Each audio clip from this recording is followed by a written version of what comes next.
Joining me now is Dr. Samah Jabr, who is a Palestinian psychiatrist, psychologist, and author. She has been practicing psychiatry based in Jerusalem for some time. She is chair of the mental health unit at the Palestinian Ministry of Health.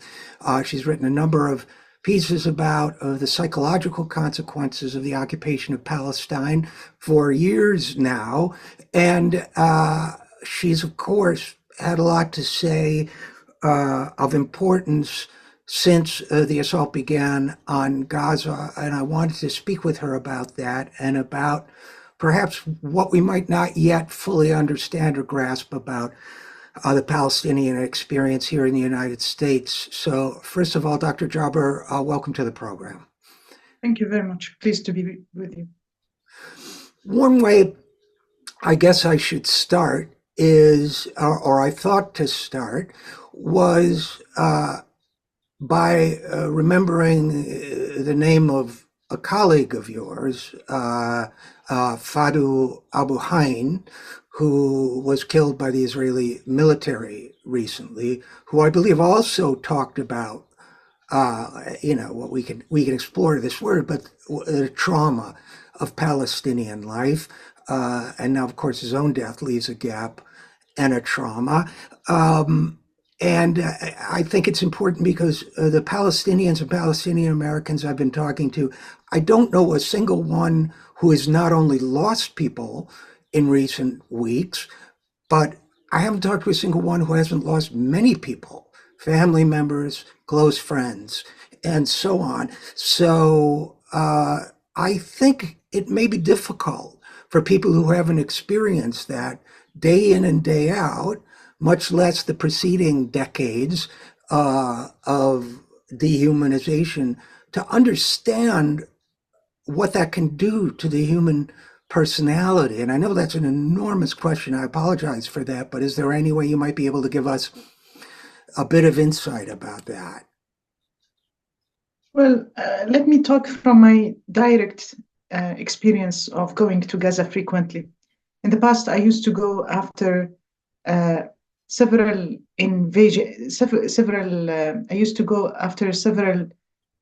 attacks and military assaults on Gaza to build the capacity of mental health professionals mainly, but also people working in general medicine, primary health care doctors, and emergency department doctors. We used to recruit their help and their capacity to meet the mental health needs, which are very high in Gaza. Mm-hmm.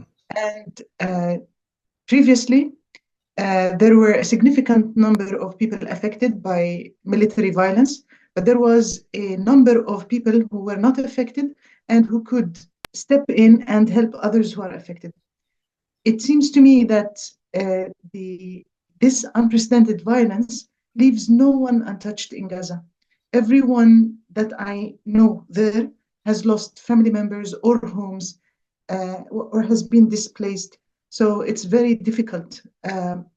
Previously, before October the 7th and the retaliatory measures that Israel has been taking on the people of Gaza, I described that there is no P in the traumatic experience of Palestinians. They are never in the post-traumatic stress disorder because trauma is continuous, repetitive, enduring. If you think of a 15-year-old boy in Gaza, this person must have been enduring a developmental trauma that affects his growth, his personality, and the way he conceives the world and the way he relates to others. That's the level of atrocity and social suffering. So there is a lot of trauma, a lot of grief, and grief is very difficult. It's complicated. People usually don't get the bodies of their beloved ones, don't do the usual rituals that help them digesting what's taking place. They cannot recognize graves for their children or beloved ones. They don't receive people who come to pay condolence. So it's a very aggressive experience that prevents the spontaneous recovery of people from trauma. And for so long, the people in Gaza have felt that they are isolated from the world, that the world has completely forgotten about them. And usually, official regimes and mainstream media blames the victims and make statements like they brought it upon themselves. So this also contributes to the feeling of isolation and exclusion from world's consciousness. You know, I'm going to say something that, may sound harsh in a sense, but when I hear this, they brought it upon themselves. What comes to mind for me is what victims of sexual violence so often hear, that there's a kind of second violation that takes place when a person is subjected to something, even on a one-time only basis, as opposed to constantly, and then is told that it's their fault, that it's a sort of, it must result, in this case, in a deep kind of, I don't know the right term, but depersonalization, or a sense that, where am I in all of this? I can't imagine what the feeling is like. Can you give me any sense? I think acts of violence, including war, uh, are orchestrated to leave a huge psychological impact on people, to distort, to crush the belief system of people. It attacks the core beliefs and the conditional assumptions that people have about this world. The damage in Gaza looks like as if there was an earthquake, but there was not an earthquake. This is man-made, and it is made deliberately to deter people and to change their mindset. So the psychological damage is not accidental. It is the main aim of all this violence that is expressed against Palestinians. So there is no doubt that it leaves people damaged, traumatized. But I have to say also, that's not the only image that we get from Gaza and from Palestine. We also, I know colleagues who are deprived of basic safety, deprived of basic needs, but they continue to work. We know journalists, and we have seen, for example, Al Jazeera correspondent. He lost his family members, but he said, I need to meet my responsibilities. I need to go back to work. So there is also post-traumatic growth among Palestinians, and we need to pay attention to this. That's interesting. And so, in a sense, it's not only, it makes me think anyway, that this is not, we're not only talking about any deeply inhumane exercise in trying to destroy the personality, try to destroy autonomy, that not only not only can't it succeed in one sense, it can cause tremendous harm, but that it almost seems like what you're saying is that it can reinforce a strength or help people discover a strength they didn't have before. Is that right? I think that Palestinian culture and Palestinian spirituality gives them resources to stand up for all these atrocities. Also, there are virtues among people that they try to express in pro-social behavior. In Palestine, we talk often about the notion of sumud. That's our Palestinian word to talk about resilience, collective resilience, and steadfastness and endurance. And I think as trauma is transgenerational, post-traumatic growth is also transgenerational. So we have these resources, and we are implying these resources in facing this atrocity and standing up for all this violence. That's That's fascinating. At the same time that this sort of multi-generational process is taking place, at the same time this post-traumatic growth is taking place, certainly when we think about the West Bank as well, but especially in Gaza right now, those of us who experience childhood trauma, for example, on an occasional basis, even now, know that it has sort of rewired our neurology in some way. You know, we learn to live with it, adapt it, move beyond it, learn from it. Dr. Judith Herman talks about taking these experiences and healing from them by helping others. And I wonder if that isn't a factor in Palestine. But I also worry about and maybe I'm misusing the term neurological, but I would think that constant bombardment for 100+ days, the constant terror and anxiety of that has got to alter the human metabolism, even if at the same time the human personality is developing or strengthening its resolve. Does that make any sense? Of course, we know of the neurological damage uh, that can result from traumatic experiences.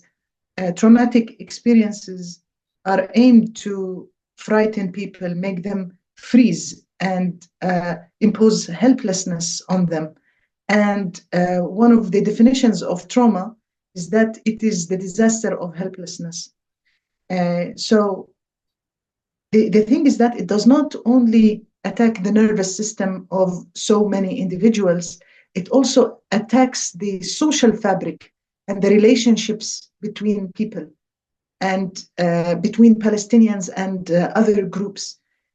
But I think that international solidarity can um, uh, can contribute to the recovery of the social fabric of the Palestinian people.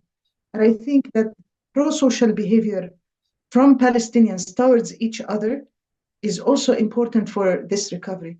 There will be a lot of work for us mental health professionals, but this is not only work for mental health professionals. I think that people have the capacity to recover spontaneously if we stop the barriers that prevent them from this spontaneous recovery. Political violence and the continuation of violence creates a big barrier. Now, for example, there is no safe space to intervene in Gaza.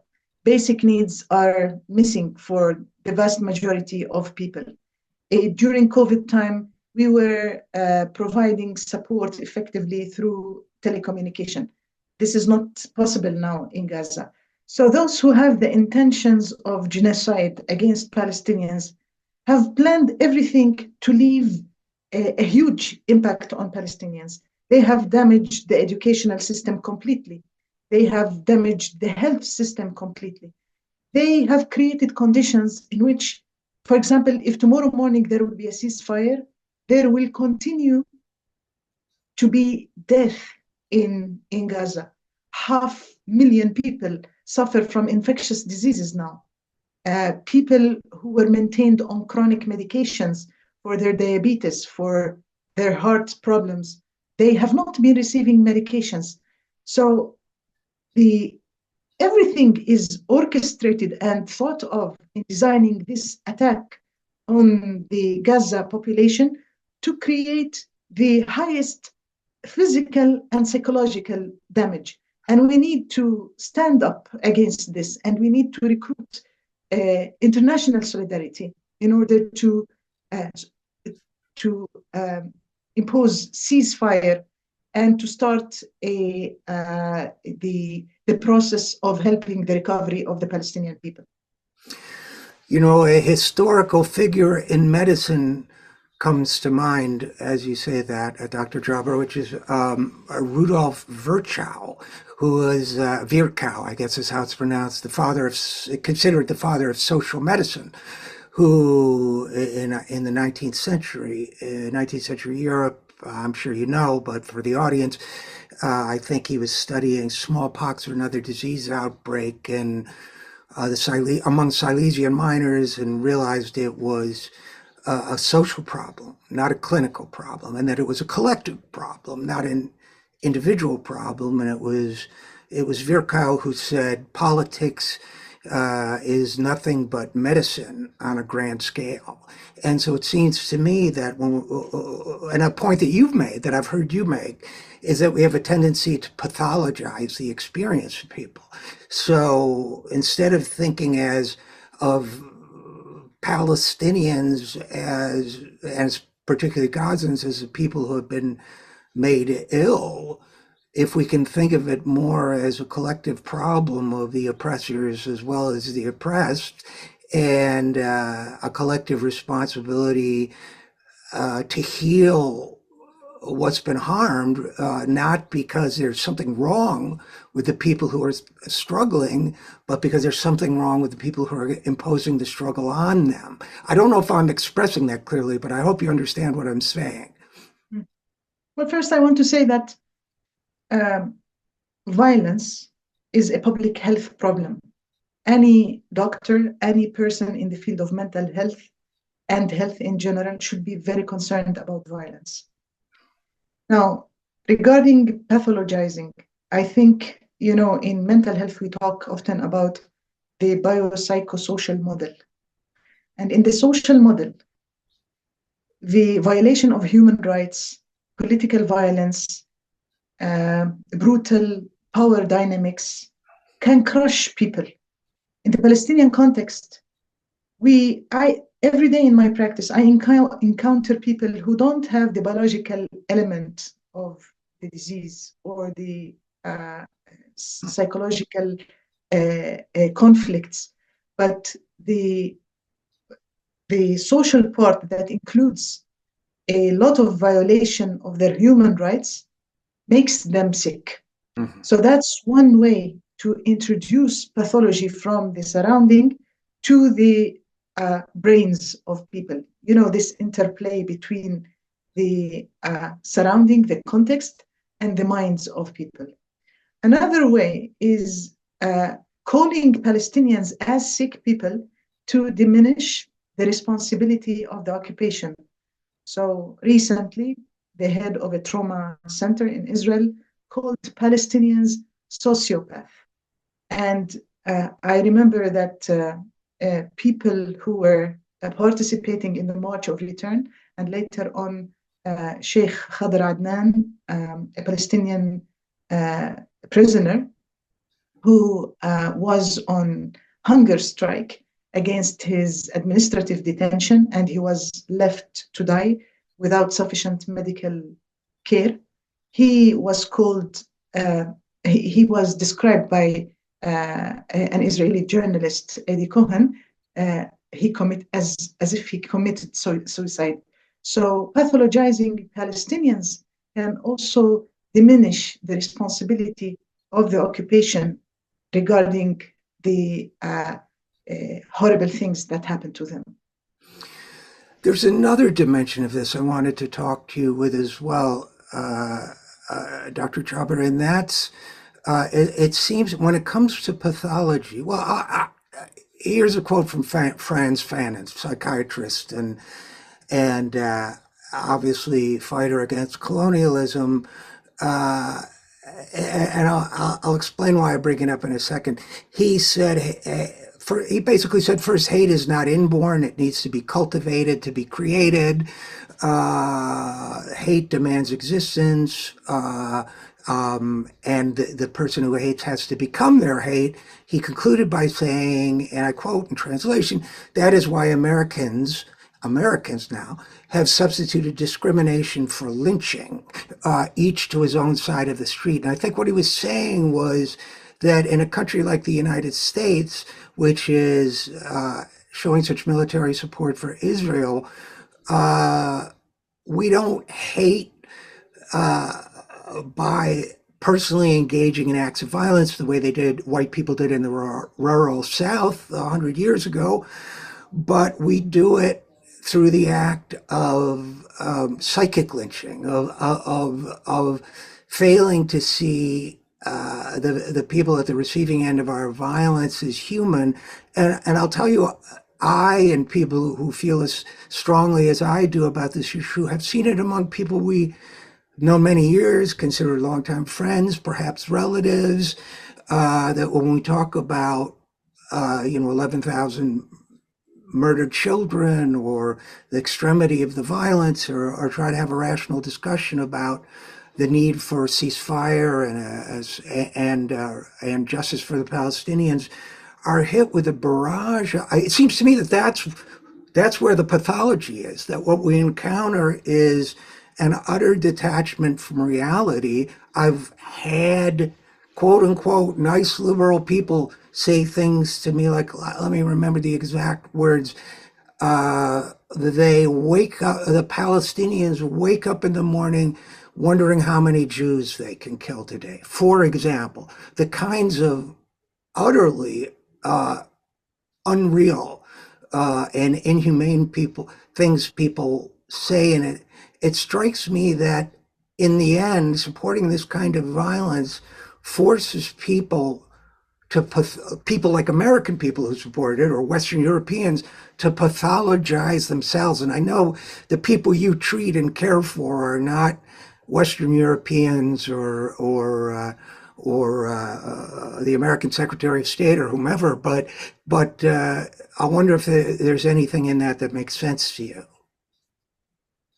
Well, I think that the American identification with Israelis is more political than psychological.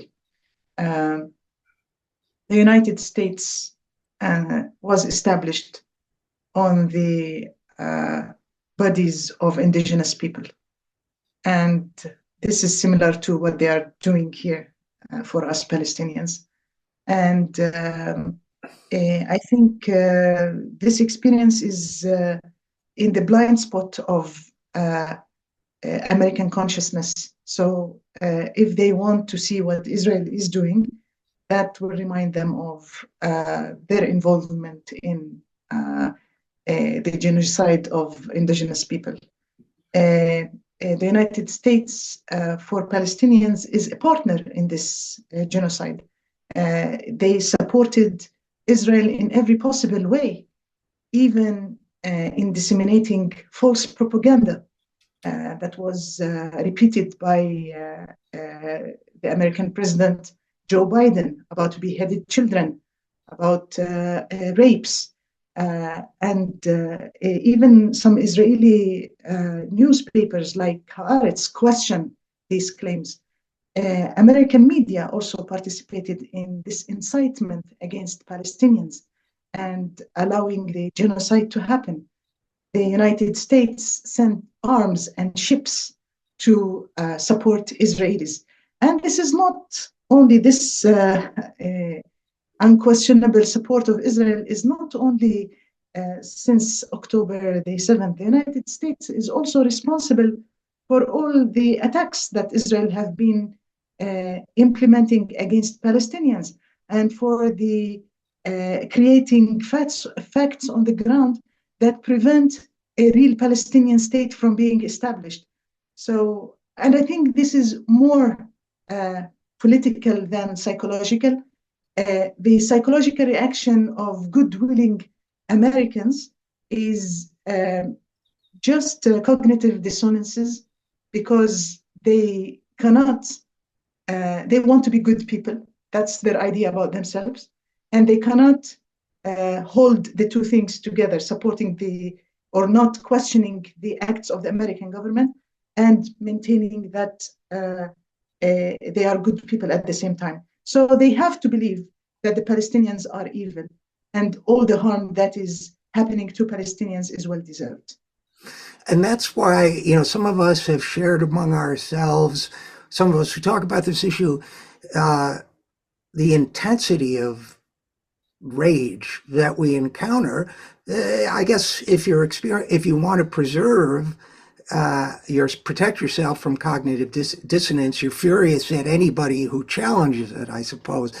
And in terms of the opposite of that. One of the things I've heard you talk about, and I think this is very important in this context, is the need for history.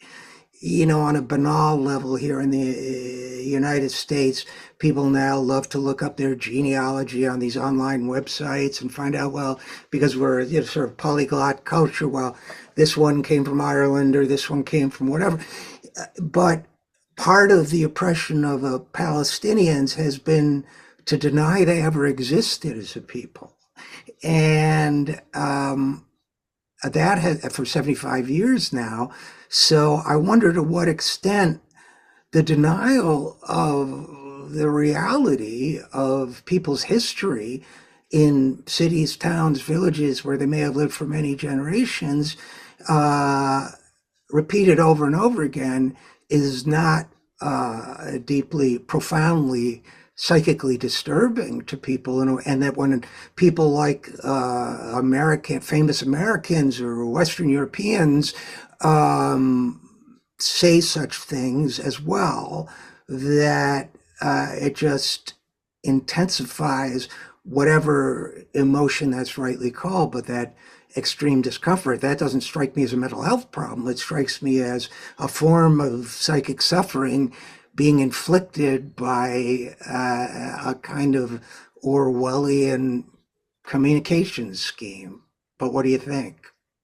The denial of Palestinian history and the events of the Nakba that resulted in the possession of two-thirds of the Palestinian land and the expulsion of two-thirds of the Palestinian people outside their land is not only something that Israelis are responsible for.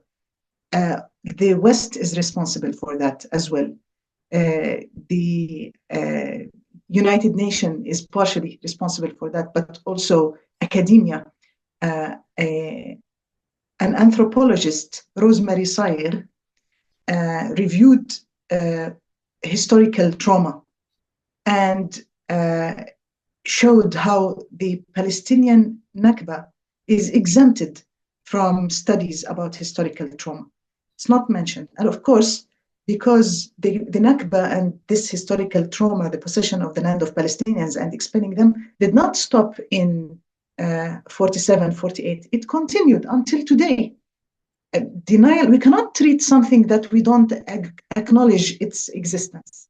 And the Palestinian historical trauma has been denied and has been going on and continuing. So that's a very clear image of denial.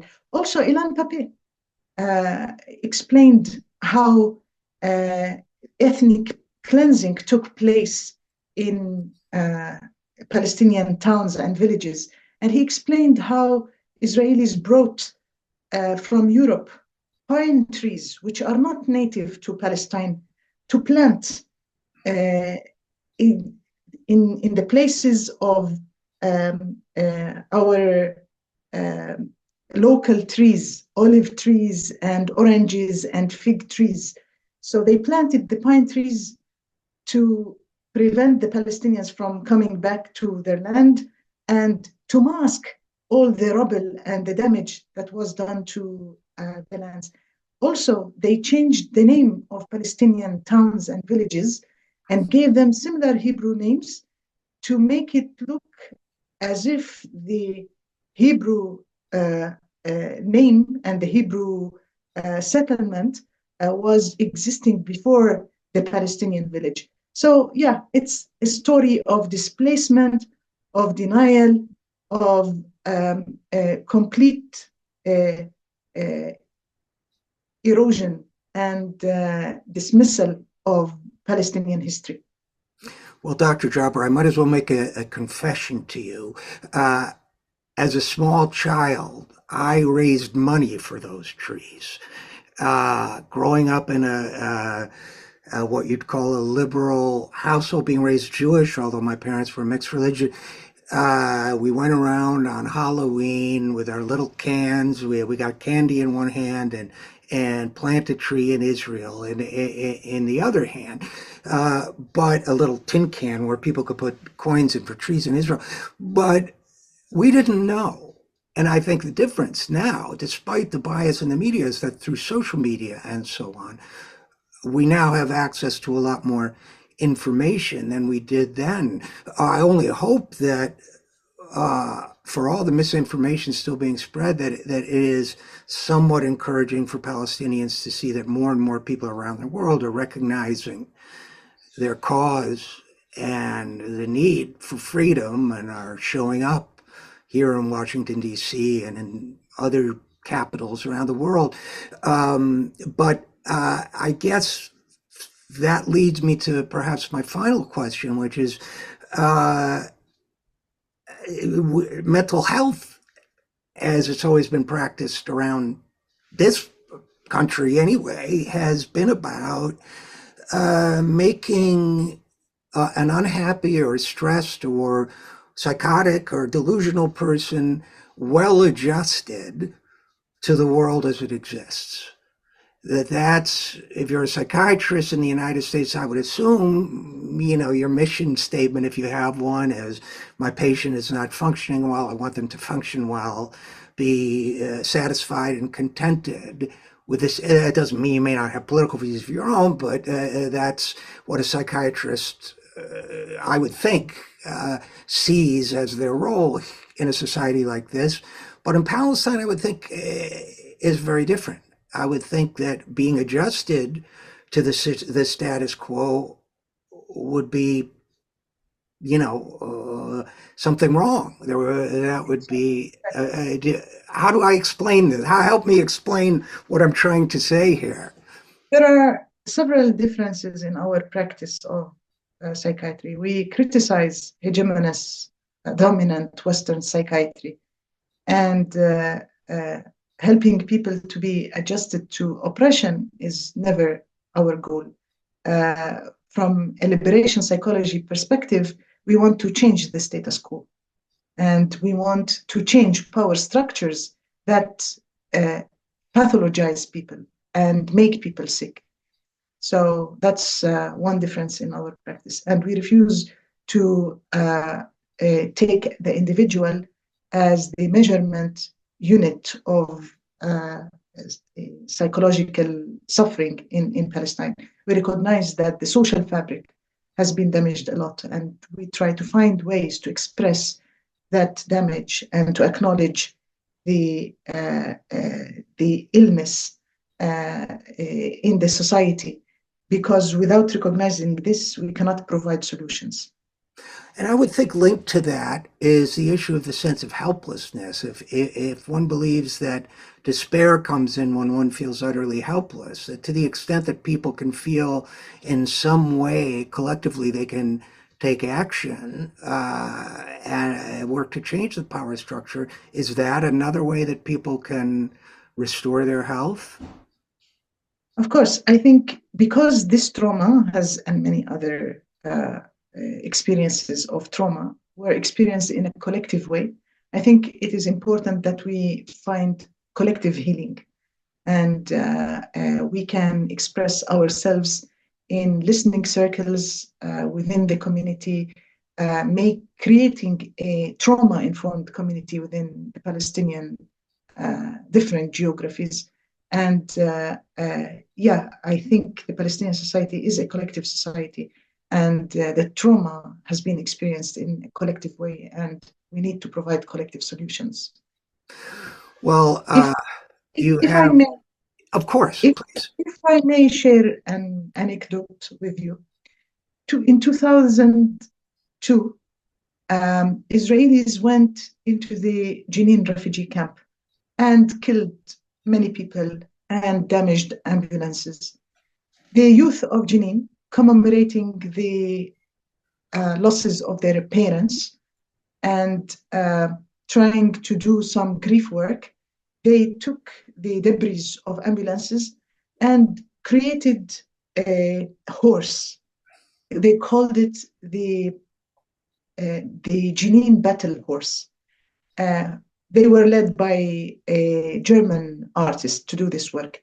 And it has been there at the entrance of Jenin, at the roundabout near the Jenin refugee camp. That was a symbolic way to express the history and the grief of people in a collective way. Recently, a few weeks ago, Israelis went into Jenin refugee camp, killed more people, and destroyed and confiscated the Jenin battle horse. And another attempt to create, I guess, a historical amnesia.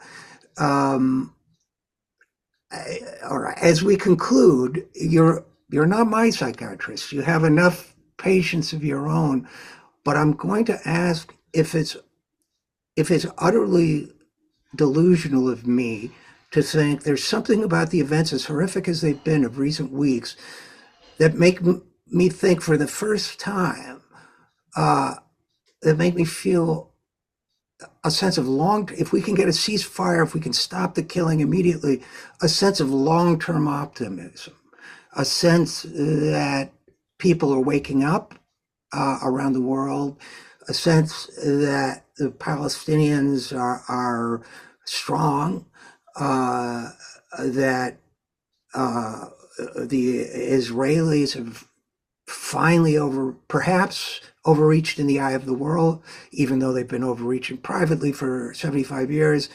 Am I wrong to feel that, or misguided to feel that in the long run, there's reason to be optimistic, you think? Well, what I know for sure is that Palestinians are not hopeless and are not helpless. They are trying to do whatever they can to stand up for all these atrocities. But also, I want to say that Palestinians need solidarity. They need international solidarity. And I have to say that in the midst of all this darkness, the initiative of the South African government and the South African legal team has given us light and hope.